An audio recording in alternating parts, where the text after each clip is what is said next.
Baniriza ku YouTube channel yange. Leero tugenda kubeera nga tufumba akatogo k'amatooke n'ebyenda. Eno ewaffe Uganda tutera kukafumbira bannakawere naye osobola okafumba ekyenkya, ekyemisana oba ekyeggulo. Oba obadde tonnaba kusubscribinga, please subscribe to the channel, like the video and share. So funa ebyenda half oba kilo, gisaleesalemu pieces z'owulira ze weetaaga, then byoze wakati w'emirundi 2 ku 4 oba paka w'owulira ddala nti bitukudde bulungi. Biteeke mu ntamu oba mu kasuwa, teekamu amazzi agamalira ddala nti amazzi g'ebyenda naye gaba mangi gaba gasobola okubeera nga ogakozesa mu ssupu oba ng'ogawuuta. So kozesa amazzi agamalira ddala nga mangi, gye bigenda bikoma okuba nga bitokota bisala amazzi oba bigenda amazzi geetoolako. So fumba paka ebyenda bino nga biyidde. Tetugenda kubeera nga tubirinda kubeera nga bisogonyoka kuba tugenda kubeera nga tubi-addinga mu matooke, naye fumba paka nga biyidde. Don't forget to leave a comment. Let me know what you think about my videos. So waata amatooke ogateekemu amazzi agamala, ogateekeko gatandika okubeera nga gatokota. Amatooke gano tugenda kubeera nga tugalindira ddala okubeera nga gatokose, but tetugenda kugalinda kubeera nga gayiridde ddala ddala. So oyinza ogafumba wakati w'eddakiika 10 ku 15. Then we gaba nga gamaze okujja, ggyamu amazzi, beera ng'ogakenenulamu. Oluvannyuma leeta ebyenda ebibadde biri mu kutokota, tandika okubeera ng'oseno adingemu ebyenda ne ssupu waabyo. Tugenda kubeera ng'oyiwamu ssupu like nga asukkako ku mmere katono kuba akatogo kanyuma kali mu ssupu, akatogo akali dry tekaba kalungi. So addingamu ssupu paka nga abikka ku mmere eno katono.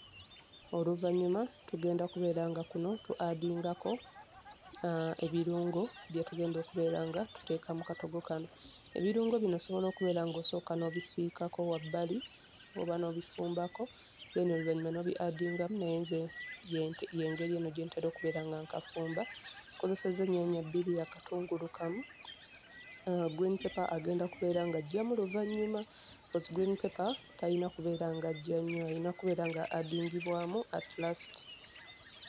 Bikkako okaleke kabeere nga katokota.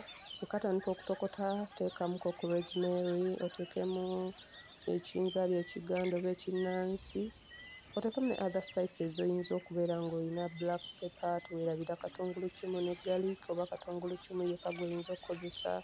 Teekamu omunnyo, oteekemuko osobola okuteekamu soy sauce oba tomato paste bw'oba oyagadde, naye ebintu ebimu osobola okubeera ng'obireka by'oba toyina n'okozesa ebiri basic like ebyetaagisa. N'obeera nga oteekamu then kino kye nkola kati ngezaaho okubeera nga zino spices nzikkirirako kuno amazzi zisobole okuyingira muli mu mmere, zireme kubeera nga ziri mu kifo kimu.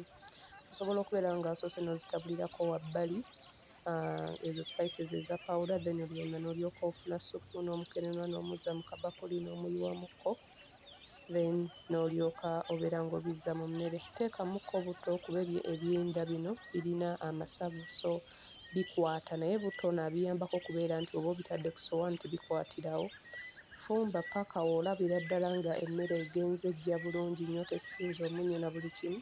Then awo ng'eri kumpi kujja, oli kumpi kubeera ng'ogiggyako, etandise okubeera ng'ekwata bulungi, ssupu yeekwata. Addingako gundi green pepper wo gw'oba wasaze ne cotmeal oba coriander okubeera nga eringa nga garnishing oba okubeera ng'omaliriza akatogo ko, then kabikkeko kabeere nga katokotamu okumala eddakiika nga 2 ku 3.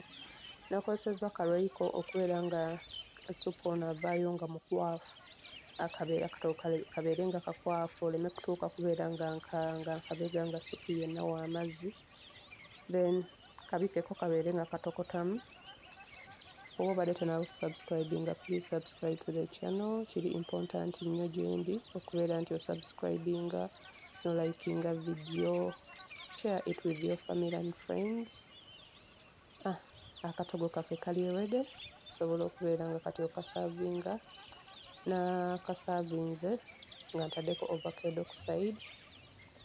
Osobola okubeera ng'okafumba any time of the day, oba okafumbye kyankyo, oba okafumbye kyamisana oba kyaggulo.